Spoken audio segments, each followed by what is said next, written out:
Hi, this is Mike Maloney, and this is the last in the series of review and analysis of the movie Brexit.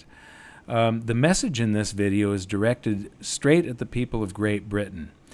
If you believe in some of the concepts that this movie has put forward, and if you're considering voting to leave the EU, then you only have a few more days to change the hearts and minds of your neighbors, your friends, your relatives, your co-workers, and so on.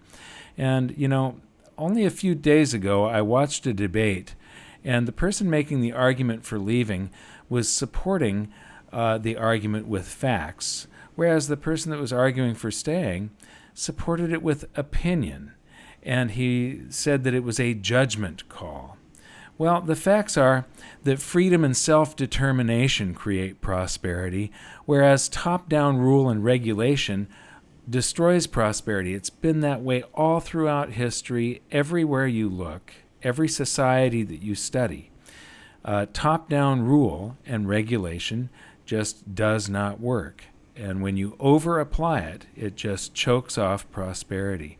In the beginning of the film, the host used your own history, Great Britain's own history, to show that. The unregulated era of prosperity and then the regulated era with its lack of prosperity. And at the end of the film, the host goes to Switzerland, and it's no coincidence that the freest and least regulated country in Europe is also the most prosperous.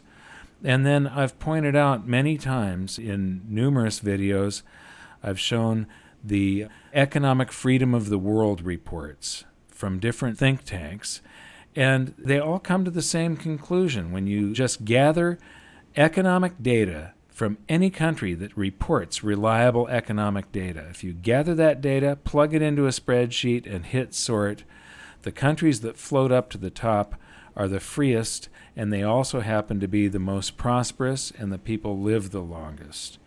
Now, the elites at the EU, those that are running the system, they're scared. And they claim that it's going to be financial Armageddon for Great Britain if you leave. So if you vote to stay, though, that really sounds permanent to me.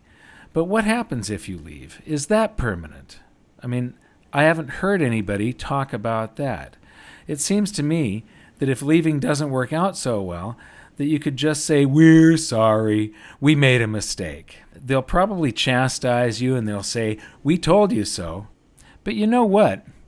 I think that they'd see it as a big feather in their cap and a chance to save face in the eyes of the rest of the world if you came crawling back and asked for forgiveness.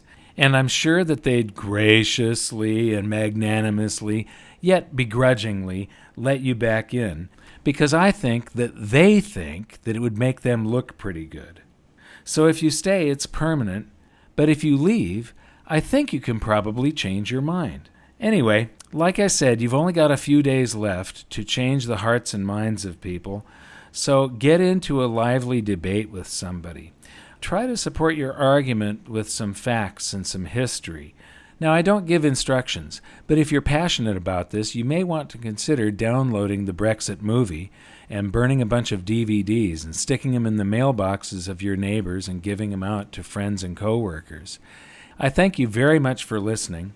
I hope that freedom and self-determination wins the day, and if you got anything from this video, please like it and share it and subscribe to our channel. Thanks again. We'll see you next time.